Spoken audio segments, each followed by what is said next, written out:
कांग्रेस से मैदान छोड़कर भाजपा में शामिल होने वाले अक्षय कांति बम पर कांग्रेस के नेता लगातार हमलावर बने हुए हैं। अक्षय बम ने अलीराजपुर में दिए गए बयान को लेकर कांग्रेस के मध्य प्रदेश के प्रवक्ता अमित चौरसिया ने भाजपा और अक्षय कांति बम पर जुबानी प्रहार किया है। कांग्रेस के मध्य प्रदेश प्रवक्ता ने कहा कि अब हम गली गली घूमेंगे और लोगों से वोट डालने की अपील करेंगे, किंतु वोट नोटा पर डाले जाएंगे, इसके लिए हम जोर देंगे। कांग्रेस पार्टी को धोखा देकर भाजपा में शामिल होने वाले अक्षय कांति बम को लेकर भी अमित चौरसिया ने अपनी तीखी प्रतिक्रिया दी है। नहीं, कांग्रेस पूरे देश में चुनाव में, लेकिन इंदौर शहर की जो घटना घटी है, जो मैं समझता हूं कि इंदौर शहर से लगातार 8 बार की सांसद रही आदरणीय सुमित्रा महाजन जी लोकसभा की स्पीकर रही, उनके होते हुए भारतीय जनता पार्टी में इस तरह का घृणित और घिनौने कृत्य जो करा है, वह समझता हूँ बहुत ही दुर्भाग्यपूर्ण घटना है। इंदौर शहर के मतदाताओं से उनका मतदान का अधिकार छीन लिया है। कांग्रेस को जो एक विकल्प के रूप में इंदौर शहर का मतदाता देख रहा था, भारतीय जनता पार्टी ने उससे वो विकल्प छीन लिया। क्या हुआ उस दावे का, हवाई दावे का, जो भारतीय जनता पार्टी और मुख्यमंत्री जी मोहन यादव जी, वी.डी. शर्मा जी ने करा कि हर बूथ पे 370 वोट लाएंगे, 400 पार जाएंगे और इंदौर शहर में 8 लाख से अधिक मतों से जीतेंगे। तो जब आप इंदौर शहर में 8 लाख अधिक मतों से जीत ही रहे थे, विधानसभा चुनाव में आपको 8 में से 8 विधायक भारतीय जनता पार्टी की जीत के रहे, जब आप जीत के प्रति इतने आश्वस्त थे, तो फिर क्या आवश्यकता पड़ गई आपको कि कांग्रेस के लोकसभा प्रत्याशी को डरा धमका कर उसके दल बदल आपने करवाया, वो भी ऐसे समय पर। तो मैं समझता हूँ ये पूरी तरीके से लोकतंत्र की मर्यादा को छिन-भिन करने का एक संदेश जो दिया है, जो ये बताता है कि एक जेब में इनके लोकतंत्र है और एक जेब में इनके प्रशासन है।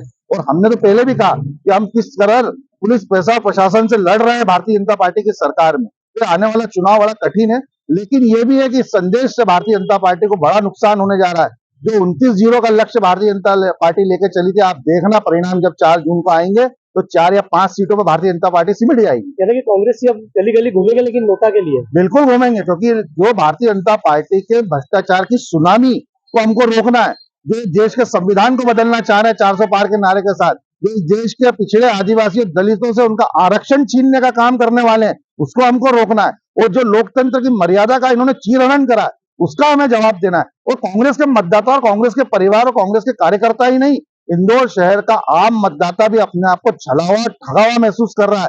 कल को आप लोगों की दुकानें, मकानें, प्लाटों पे कब्जा कर लेंगे, कौन आपके खिलाफ आवाज उठाएगा?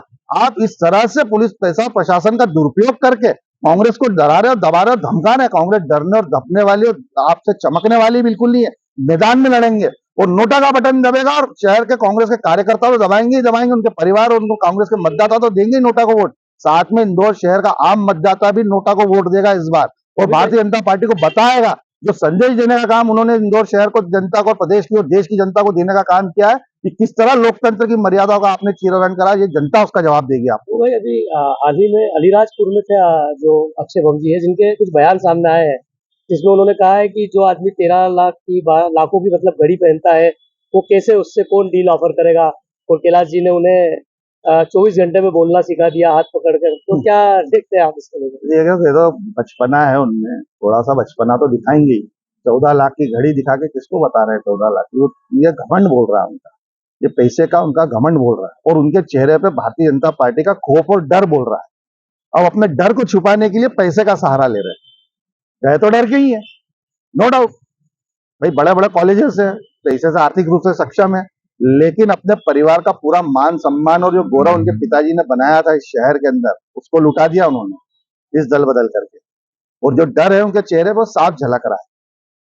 कैलाश जी ने हाथ पकड़ के 24 घंटे में बोलना भी सिखा दिया उनका, ये भी कहना था। चाहे कैलाश जी हो, चाहे मुख्यमंत्री मोहन यादव जी है, लेकिन उनके चेहरे का वो डर तो खत्म नहीं कर पा रहे हैं। वो डर तो छलक रहा है अक्षय के चेहरे पे, और शहर के लोग भी देख रहे हैं। आप प्रवक्ता है, लगातार आपके बयानबाजी सामने आती है, अक्षय जी से कभी तो आमना सामना तो होगा। तो बिल्कुल होगा। और एक वो जिस तरह से वो भाजपा में गए, मैं कांग्रेस में हूँ, मैं अपना धर्म निभाऊंगा। और जो गद्दारी उन्होंने करी है, उस गद्दारी का उनको सबक आने वाले समय में मिलेगा। जो ये सोच रहे थे कि कांग्रेस में रह के मेरा राजनीतिक करियर खत्म हो जाएगा, आज भारतीय जनता पार्टी में उनका क्या करियर रहेगा ये तो ईश्वर जानता है। लेकिन जो उनका कृत्य है, उस कृत्य के आधार पर उनको, आप वो सोचे किसी भी पार्टी से चुनाव लड़ ले, शहर का मतदाता उनका साथ देने वाला नहीं है। उनके राजनीति में पूर्ण विराम लग चुका है इस घटना के बाद। अमित जी, एक आरोप और लग रहा है कि कांग्रेस में अंतरकलह के आरोप भी लग रहे हैं, आपके कांग्रेस के नेता ही लगा रहे हैं कि पैसे का देखकर और ऐसे प्रत्याशी को टिकट दे दी है, वो बहुत सारी बातें आ रही है। ये कार्यकर्ताओं का अपना एक आक्रोश होता है, जब इस तरह की घटनाएं घटती तो तरह तरह की बातें होती है। लेकिन जब उसका सही मूल्यांकन होता है, जब चीजें स्पष्ट होकर सामने दिखती है, तो सबको पता चलता है। आज स्थिति स्पष्ट है, आज दिख रहा है उनके चेहरे पे डर और भय। और एक कैलाश जी जो आरके स्टूडियो के नाम से फेमस है, और जो माफिया राज उस इंदौर शहर के अंदर फैलाना और चलाना चाह रहे हैं, ये उसकी परिणति है। तो दिख रहा है उस माफिया राज का परिणाम अक्षय कांति बम के चेहरे पे साफ झलक रहा है, वो डरा हुआ चेहरा दिख रहा है सामने। इंदौर से सतीश शर्मा की रिपोर्ट।